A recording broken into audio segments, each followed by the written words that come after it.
Okay, well, welcome to the Kiepersol Texas podcast, and I'm joined here by Kelly, who's our brand manager here at Kiepersol. And Kelly, you've got some friends here today. I did. I brought some friends. I brought my friend Lisa Pulliam. She's an author and entrepreneur, local, and woman encourager is what I call her as my friend. She recently has a book out called Souls in the Sand. She's compiled this for other chapters by encouraging women, and she's got chapter 5, and I just delved into that, and I wanted to ask you what inspired you to go with this book and write it with other women. Oh, wow. Great question, Kelly. And thank you so much for having me today. Michael, thank you. Absolutely. And just super quickly, I'd like to introduce my friend Alma Allen. Yes. Alma is a beautiful singer, and we'll be asking Alma a couple of questions a little later in the show. So we're glad that you're here as well. And I'm honored to be here because Kiepersol is my happy place of East Texas. I'm very thankful for that. Yes. It is my happy place. And so what happened, Kelly, was I first published my first book about 2.5, almost 3 years ago, called Toes in the Sand. Mm-hmm. And it was just my story, my journey, and I was even hesitant whether to have it published because I told my mentor, who's going to want to read it? It's just my story. I'm not sure that it's worthy of And I'm going to disagree publishing. because it's very vulnerable and wonderful. So go Okay. on. Sorry, but yes, I'm thankful for thank it. you for that. And my mentor basically said to me, Lisa, if you take courage and do this and finish this book, if it impacts just one life, will it be worth it to you? And I said, well, absolutely. And she said, then why would you not do it? Yeah. So she kind of pushed me out of the nest in the world of writing and writing a book and publishing. And I had an incredible experience with that. And as a result of that, some other doors started opening in my life. And I started finding friends that said things to me like, gosh, I have this story. And I've overcome quite a challenging life where I've been through, crazy stuff. Or I feel like I just have something that could really encourage or give hope. But the thought of writing an entire book seems overwhelming. Yes. Where do I start? Yeah. And this has been these conversations, just random conversations with different women over the last couple of years. So in May, the same publishing company of my first book, Uimpact, run by a beautiful woman named Kimberly Pitts, they called me and said, Lisa, we have this idea for a book. It's a compilation book of multiple authors. Mm-hmm. You've been in contact with a lot of women. You've had women that you've mentored or just had friendships with over the years. Do you think you might be able to find a few that would each like to compile one chapter? Right. And I'll be honest, my first reaction was, my life's busy. I've got so much going on. I don't want to do that. Like, no, it's not the right timing. Right. It never seems like the right timing. It never seems like the right timing. Yeah, I get it. I'll tell you what had just happened. I turned 50. In May 2nd, I had this wonderful celebration actually at Kiepersol. I think I bombed your 50th celebration. You did. I did. You yes. totally did, and I'm so Yeah. glad you did. My husband planned this whole surprise for me and had all these girlfriends out there. So I had this wonderful 50th birthday. The next morning I woke up to the news that my grandmother had died. And she was such a role model and just such a courageous woman who had lived a hard life. A challenging life, but a blessed life at the same time. So that was a big loss for me. So I went through the couple of weeks of grieving and her services and came back to Tyler. And that's when in the midst of all that was when I had the phone call. So that was why my initial reaction was, no, I'm not up for this right now. Right. And when I hung up the phone, I thought, Lisa, how can you say no to something that you haven't really you don't even really know what that is or explored? Yeah. And you do have women and friends in your life that have indicated that they would love to share their story. Who are you to take that away from them? So I went, okay. So I started picking up the phone and reaching out, and several of these women, literally before I got the paragraph out about being a part of the book, said yes. Yes. And that's how it started. And it just has been an amazing experience.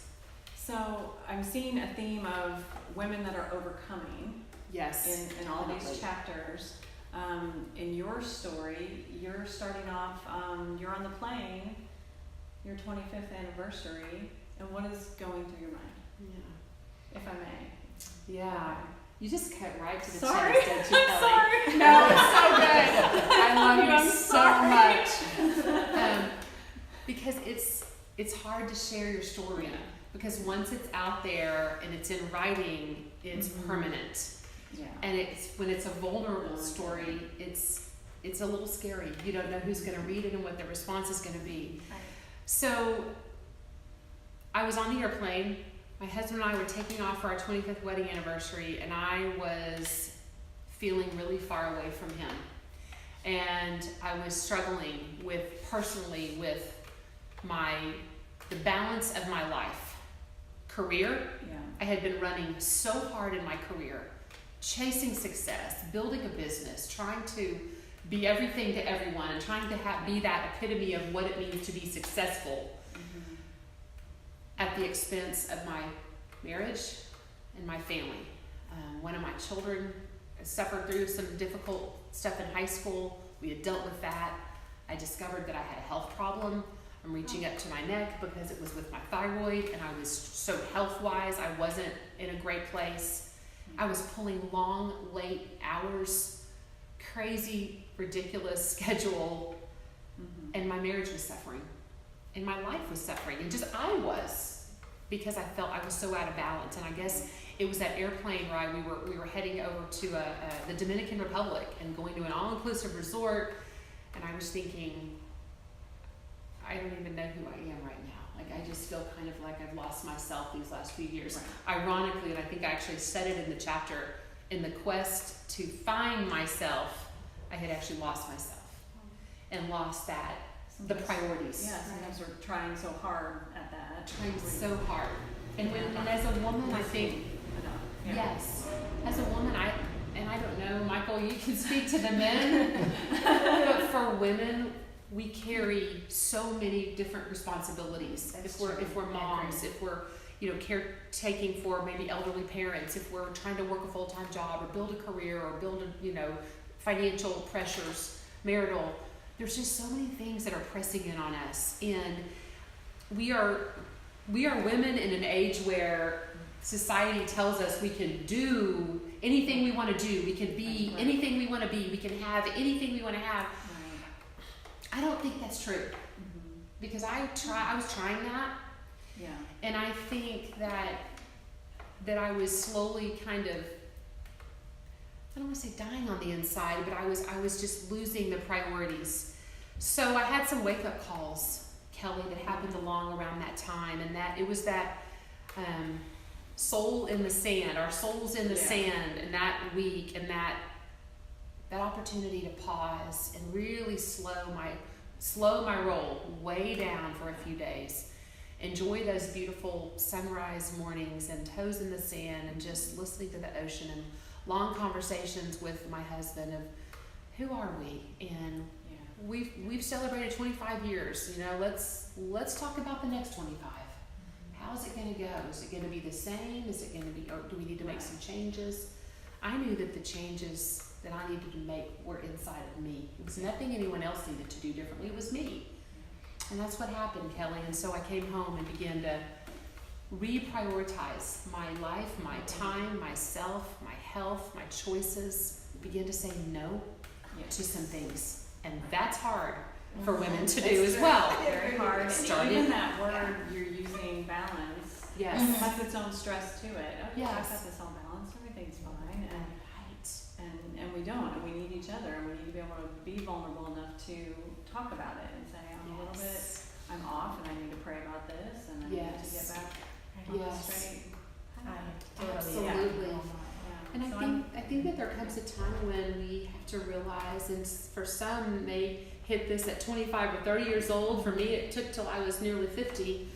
But I think there comes a time in life when we have to look really hard at our lives and realize, really be reminded that I got this one shot at this thing called life, and I don't really answer to anybody else, but me and my Creator, and just at the end of my life, I want to look back and what do I want to see as a life well lived? How is that defined for me, and what is success really? Right. So those Awesome were questions. some aha moments that started coming to me. And I am going to tell you right now, Kelly, I'm still on the journey. I don't have it figured all We out. all are. Right. Yes. Still We on are the journey. all, we are all working for this. That's right. We are. Mhm. Absolutely. Well, there's a saying by a famous entrepreneur named Gary Vaynerchuk, and he talks about, you're not late to the process, you're just early in the journey. Oh, that's Right. great. Okay. That is You're good. Journey. I like it. Journey. Thank you. Yeah, That's yeah, no, very totally. good. I mean, I really think that there's some severe misconceptions on mental health and what we should do as a society, as individuals, and we even put almost a religious or legalistic mindset on ourselves, like, hey, I have to do this, or I have to be this to everybody, or I have to be something to everybody in a different way, and then we stretch ourselves so thin that it sounds like you came to the point where, the breaking point where you're like, I need to become self-aware. And all those things Absolutely. are intertwined. Yeah. You know, your health and your mind and your body and your spirit. It's all They're all connected. connected. They sure are. Self-awareness and Yes. consciousness is very Yes. Very, very much so. Yeah. I had one more shoot off the book. I wanted you to talk a little bit about your retreat Oh, yes. and where That's that awesome. came from and what you do there. Yes. A side note. Yes. So following that situation that I just shared about, I began making some changes, and it occurred to me one day that the beach is a place where I find peace and serenity and connection. And I was realizing that there were other women around me that we were all running this race, and we needed to intentionally take time to pull away from life for a few days, pull away from families, pull away from responsibilities. Right. And out of that was born the Toes in the Sand Women's Retreat. And we've held 2 so far down on a beautiful beach in South Texas called, it's south of Corpus Christi on North Padre Island, called White Cat Beach. The 3rd one is happening this coming May 2019 in Gulf Shores. I have a gorgeous home reserved. There are 16 of us headed down there, and it has been a beautiful, incredible, an absolute blast. Yeah. 3 days and 3 nights together with a few middle-aged women. I figured 2 middle-aged. Yes. And it has just really been a special time. It's crazy when you bring a group of women together, you kind of get us out of our routine and craziness of life. The masks start coming off, the layers start kind of peeling off, and you just can relax and totally be yourself, and find that we all really have things in common. We all have a lot in common, and that we can help each other, we can encourage each other, and be there for one another. So the friendships that have been born out of those have been really special. So, yeah. And I think the biggest takeaway I had from this Souls in the Sand was just the question you had of what is the next most courageous step you can take? And it's just a challenge, a call to action right at the end. So what is, Yes. I have to search on that one. What is the next step for you guys? Where is your courage? And everybody's is different, and we just need to appreciate each other's and support each other's. I think that's why we're here. And I think you're having an event here at Kiepersol next Wednesday. We are so with grateful. Alma. Tell me a little bit about that. Yes, let me tell you about this. I know. This beautiful lady sitting beside me is Alma Allen. And Alma and I met at church, and I've heard her sing, and she just has an absolutely beautiful voice. And when the idea of this event came about, Marnell and I were talking just last week. Yeah. So this is a new thing. It's just and I wanted to share my book, but I also wanted this event to be a collaboration of, just a celebration of, of friendships, of life, of locking arms together, of helping one another. And Alma kept being on my heart, my mind. And I walked in on Sunday morning, and Alma was walking in with her husband and children, and I stopped her and I said, Alma, I've got this idea. I've got this idea about an event. I'm not even sure if Kiepersol can host it yet, but would you come and Just sing? say yes. People just say yes to you. And she just, Yeah. that's what happened. Okay. Yes. And I said, when will it be? And she said, probably December 15th. Do you have anything in December 15th? Right. I said, maybe nothing. Okay, yes. Yes. And then you texted me, it's going to be moved on December 12th. Are you okay with that? Yes. Okay. I can just get Thank no you for your flexibility. Yeah. I she's know. amazing. lady. She's Well, awesome. Amazing. Thank you, Alma. And Marnell was just wonderful, and Jamie to find that the best night on their calendar, on y'all's calendar at Kiepersol, that they felt that they could carve out the space for us. And we're just so grateful to have this whole room back here at the distillery booked for our event. Yes. It's going to be this Wednesday night, December 12th, from 6 to 8 p.m. And what can people expect to experience? yes, so we're gonna have some wine and some cheese and crackers. Of course, we're going to have Alma playing or singing some of her songs, and I'm gonna have you share a little bit about your music in just a second. I'm gonna have a table of my books. I'm gonna get my to books sign. signed. Yes. I'm gonna be signing books. Another really special piece of the evening is a company called Zimble has come into my radar the last couple of months. I actually met Dane Short, the CEO of Zimble, at the Ambitious Women Conference in October, and he spoke about his company and talked about the beautiful journey that his family was on to create inspirational jewelry. And I'm actually wearing a piece right now, Kelly. It's kind of small, so I'm not sure if y'all can see it. This is also a bracelet that has. That is beautiful. Basically, Dane's mom was doodling one day, and she took the sentence "Love is all you need," and she attempted to write it one letter on top of another. Mm-hmm. And when she finished, her grown children started kind of playing with that, and they said, "Mom, that actually has every letter of the alphabet." Mm-hmm. So it became this inspirational piece of jewelry, because every Zimble piece of jewelry or ornament comes with a little card. I should have had one to show you all. So you can basically bless someone with words. You know, the words that we speak are powerful. Yes. They're powerful. The words that we speak to someone else, the words that we speak to ourselves, what our mind thinks about. Right. So this year you mentioned courage. Yes. My word has been courage. Mm-hmm. So when I wear this Zimble, I think about the phrase "be courageous" and take risks and be courageous, and it represents courage to me. But it might represent something different for you, or something different for And you. love is all you need is always the last 3 years got me through my I love life. that. So yeah, Love is all you need. I love that. And so Dane is from Austin, and like I said, a family-based company. What struck me about Zimble is that in our book, Souls in the Sand, every one of our co-authors was asked to come up with a word that described their chapter. Mm-hmm. One word. Right. So someone has the word overcoming, another one's courage, another is blessed, another is beautiful. And so the Zimble came alongside of what we were already doing when we published this book, Just compliment and it. complemented it beautifully. So I'm finding these are beautiful gifts to give people. I'm giving them to my older children, at this Christmas, and I'm going to think about a specific. Okay, don't tell them that.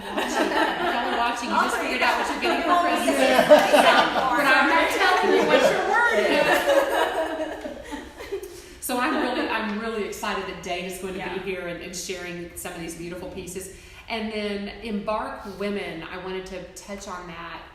I really want to make a difference in our community and beyond just what I'm doing and what we're doing.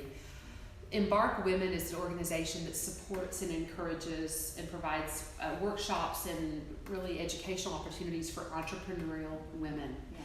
And I became a member of that organization about a year ago, and I love their mission and love what they stand for.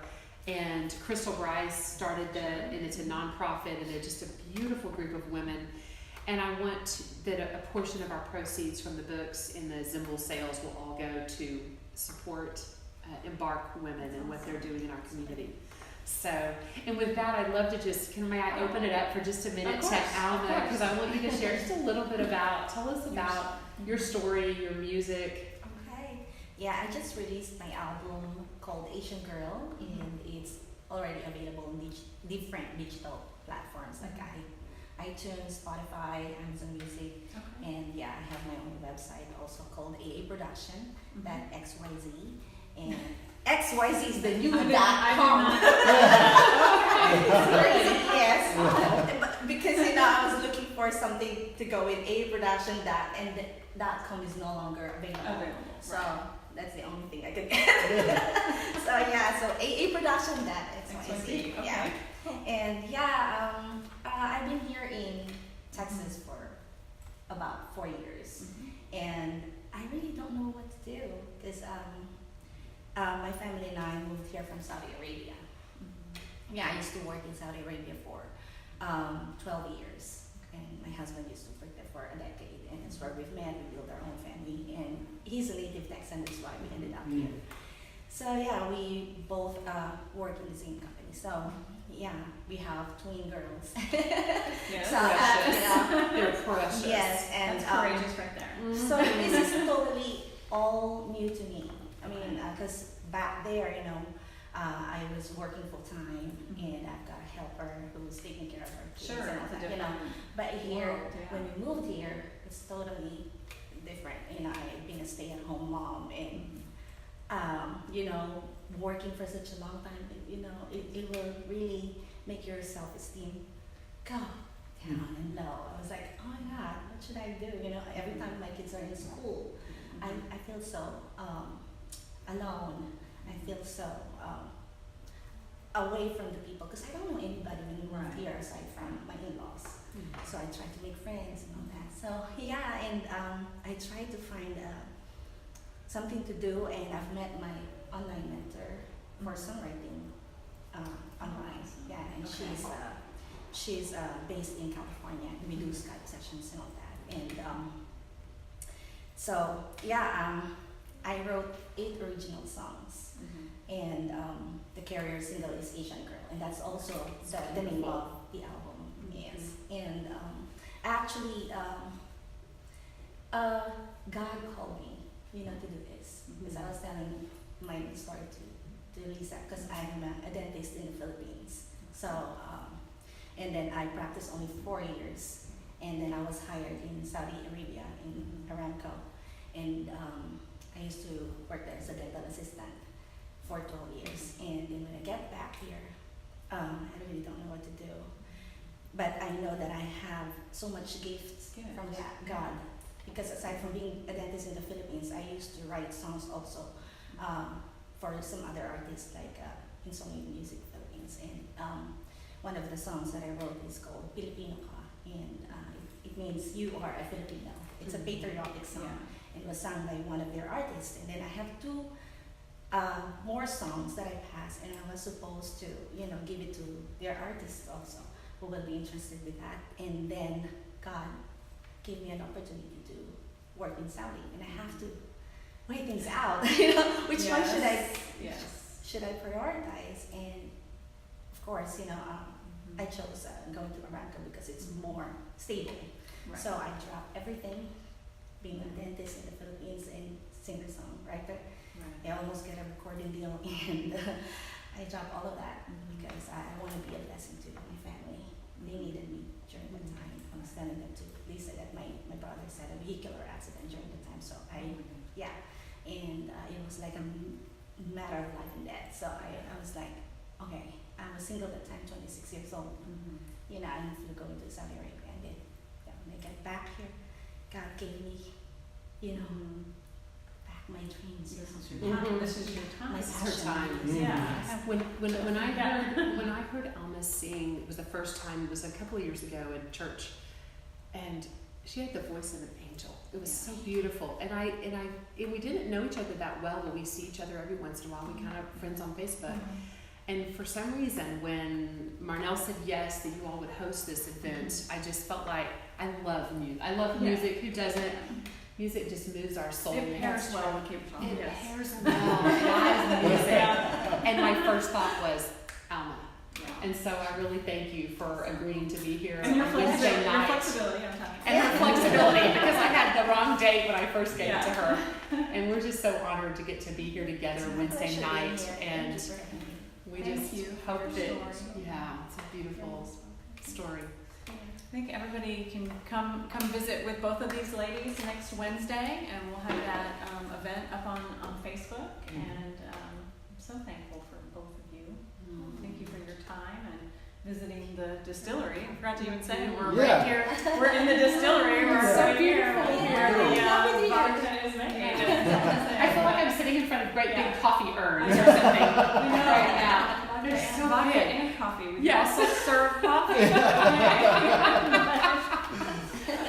But if you can't make it Wednesday night, just pick up your copy of Souls in the Sand. But I hope you can get here to meet Lisa and get yours signed. Yeah, real quick, Lisa, I'm curious. We like to highlight local community and really bless the local community and highlight Tyler in East Texas. And so I'm kind of curious. There's a lot of mom and pop owned restaurants in Tyler, and we have a Facebook group called Tyler Local Eats. I was just curious. Other than Kiepersol, is there any other restaurants locally owned that you like to go to or that you like to visit? Yes, I love Athena's Okay. Greek restaurant Yeah. on the Loop. I love it. I've met Vicky. The food, my family is Lebanese, my mom's side of the family, and so we've cooked a lot of, the food is very similar flavors and seasonings, so I love ethnic kinds of foods, and Middle Eastern and Greek and Italian, and Oh, I wow. love all of that. Yes, and I also really enjoy the Potpourri House. It's just a beautiful family-owned restaurant here in town, classic, and it's a classic. And I've been to many events there, and love that family as well. So, but the Kiepersol, there's something special about this family here that owns this place, and I feel like I'm a part of your family. Of course. I'm like a stepsister or something, half-sister or something. I just, when you adopt me, I Of course, yes. I need more. and Alma too. It is. I need more music in my life, so. Okay. Yes. What about you, Alma? Do you go anywhere specific? Have you tried anything new since you've been here? I did. I love the Madeleine. I've been in Athena too. Okay. It's cool, you know, because I live in Saudi Arabia for such a long time, and sometimes I'm craving for that kind of food. Yes. Yeah, so yeah, you could go there sometime. Let's do go there sometime. Yeah, the first time that I went here also in Kiepersol, because every time Marinate will have an event, you know. Yes. Yeah. Yeah. And we're being invited. It's awesome. I always, try to make my calendar available for that. I love it here. It's so beautiful here. Yeah. Wonderful. All right. Well, yeah, come see the lights. We've got lights in the vineyard still until New Year's. So Wednesday night, everything will be lit up too. And When can you meet said these come and ladies. see the light, that's Yes. one of my new songs that I wrote. Okay. Oh, really? Yeah, I think we need to play this song outside in the vineyard with the lights. I think that'll work. Oh wow. It's not yet included in that album, but Okay, I we'll get a just sneak. finished We'll it. get a sneak peek. So they've got to be here to experience it, right? Yes. More reason to be here. Awesome. All right. Well, thank you for being on the podcast. And if you're listening, feel free to check out the video or check out Souls in the Sand book. Thank you guys for tuning in. And we'll see you guys next time. Cheers. Thank you. Thank you so much. Thank you. Thank you.